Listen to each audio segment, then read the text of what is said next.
All right, guys, so I forgot my mic, so it might sound terrible in here, but I'm working at one of my really big commercial projects. So they have 14 buildings, and this is one of their biggest ones, admin building. I'm actually on the second floor, so upstairs is like the C-suite and stuff. Downstairs is just kind of administration and things. Second floor, they actually haven't built out yet, and so they've got some fun things like racquetball, ping pong table. But you can see there's a ton of windows. And so anyway, yeah, this is part of the project. I've been working on it the last week and a half, doing a lot of outside and inside. It's really cold here right now, so I'm working just on the inside today. I'm gonna work on the outside soon, so I'll video that. But just wanted to let you guys see kind of the process here. I just quoted this whole building, so I'll always do the second floor windows as well. Plus they have a lot of activity and games and stuff they play in here. But yeah, with that said, let's keep moving on.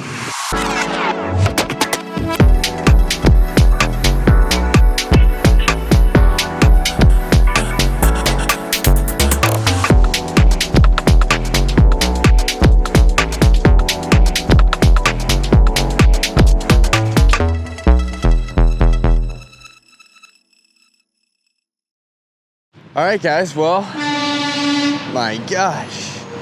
Okay, well, now I'm outside, it's a different day. Last week was a horrific winter week in Oklahoma City, and now it is gone. And so it's beautiful outside, it's warm, I'm sweaty, I'm smelly. I couldn't be happier about it, to be honest. And say goodbye to the red truck, because now all my branding has been solidified, and the truck goes in on March 10th to get rewrapped. Hold on. So really excited about that. A couple things I want to touch on is guys, I got a small channel, but I am so thankful. I mean, the amount of you guys hitting me up, jumping in the course, jumping into coaching, or just hitting me with some DMs in my Instagram, like, it's really encouraging, really inspiring me to kind of step it up in the way that I interact with everybody. Besides just trying to build my own business, I want to continue to just get to know other people trying to do the same thing. So that's super exciting. So I just wanted to say thank you for that. I'll talk about what I'm doing right now. I'm using my water-fed pole. I don't know if you can tell from there, I always have trouble with this location and their water pressure. It's not very good. And it's coming out a little better right now, but I'm using a way lower pressure than I would typically like. These are just tough windows to hit traditionally. And so what I'm doing, since the water is just kind of coming out slowly, I just scrub it a little bit more, go up and down a few more times than I typically would. But anyway, I'll switch to traditional here in a minute. It's so funny because, like, whether it's here on TikTok or whatever, I'll get comments that are like, why don't you use a water-fed pole if it's a clip of me with traditional? And I'm like, it doesn't make sense to use it every single time. Like, sometimes I can literally get out faster with my traditional tools, get the job cleaned, get on my way, instead of setting up my water-fed pole every single time. So, like, I don't know, if you want to use it every time, do it every time. I literally don't care, you know? I'm gonna do what makes sense for me in the way that I like to do it. So that's to answer some of those questions.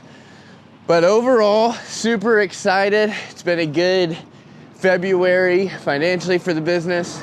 And then March so far is looking pretty good, but would love to continue to get those numbers up.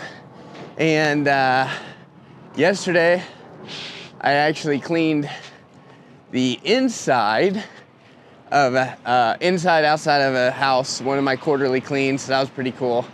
But, oh yeah, two other things. One,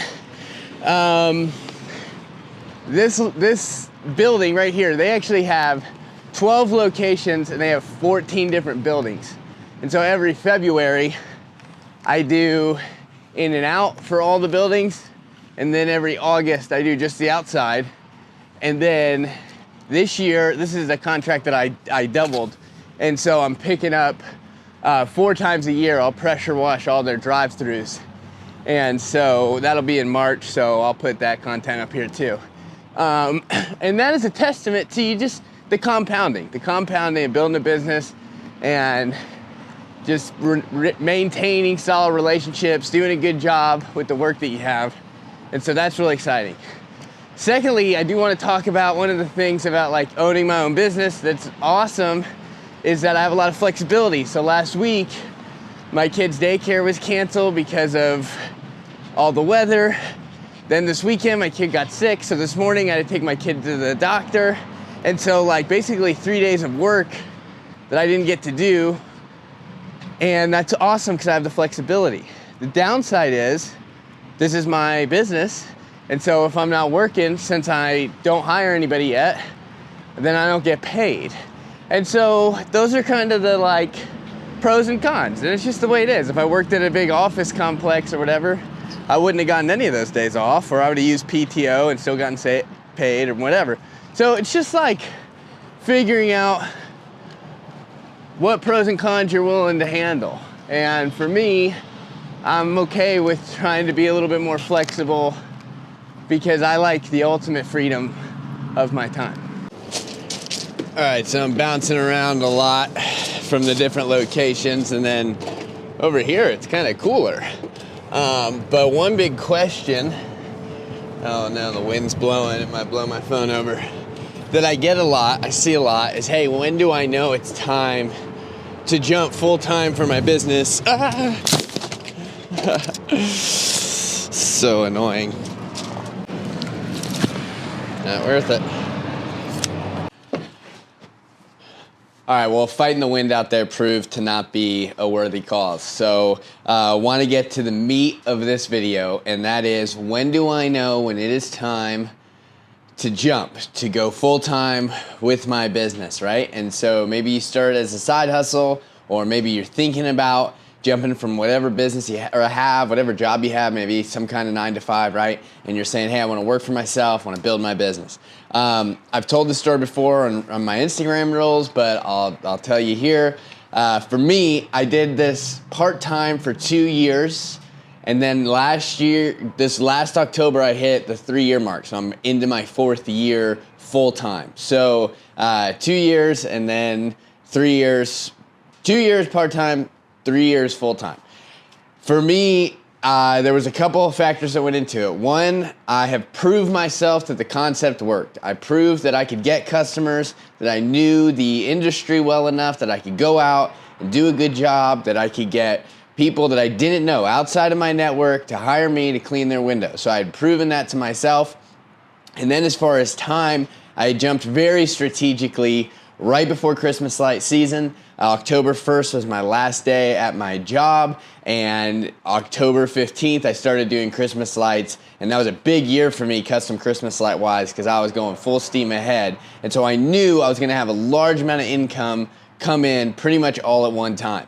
And so I would say if you do start this and you start as a part-time job, then get to the place where you're like, hey, you either saved a good amount of 3 to 6 month emergency fund, or I would say do that. And then also get to the place where you're like, I'm about to jump before a big contract or before spring because I know there's gonna be a lot of houses that need cleaning. Like, think about it strategically. Like, if you're window cleaning and you don't do if you don't do Christmas lights or any other service but window cleaning, and you don't have a lot of business on the books, and you live in the Midwest, I probably wouldn't jump in January, right? So just think strategically about your geography, timing of influx of business, and the kind of savings that you have. Another big part of that is like, who relies on you? Do you have a family, or is it just you? Like, could you go figure it out either way on your own, or do you have people that you're taking care of? Because that's gonna be a big factor to think through. If you do currently have a 9-to-5, something that during the day you're full steam ahead on, I've got one of my guys in my coaching course, he's in that situation, and basically it's gonna be hard. I told him, hey, set a 2-year goal and pick 2 days of the week, Tuesday and Thursday, let's say, where you either go out, do one little job in the morning, and then during the summertime, you're able to do a job or two in the evenings, and then weekends. You just have to pick 2 weekends a month to go out there and clean. I was really lucky. I had Fridays off in my job. So Fridays is where I really built up a large part of my clientele. And so anyway, with that being said, again, it's all going to be so relative. This is such a personal conversation. Nobody's going to know when to tell you do it now or do it later or at this time. But a couple of those factors I think are important to think through, right? Just knowing, what are my savings looking like? I would advise 3 to 6 month emergency fund, where if nothing happened, you could survive for 6 months on the bare minimum. I would advise that you think strategically about when an influx of business might come in, and if you've proven to yourself that you're figuring out how to get leads, how to actually get business, proof of concept of your business. I think those 3 things are really important. So that's that on there. And so anyway, yeah, good stuff's happening. February, we're heading into March, it's warming up. A lot more people are going to be getting their windows cleaned, and I'm going to be posting some Facebook ads to really get it going. And so hoping to do another month like I did in February. And that's about it. So in the meantime, enjoy the year. Are you trying to get there?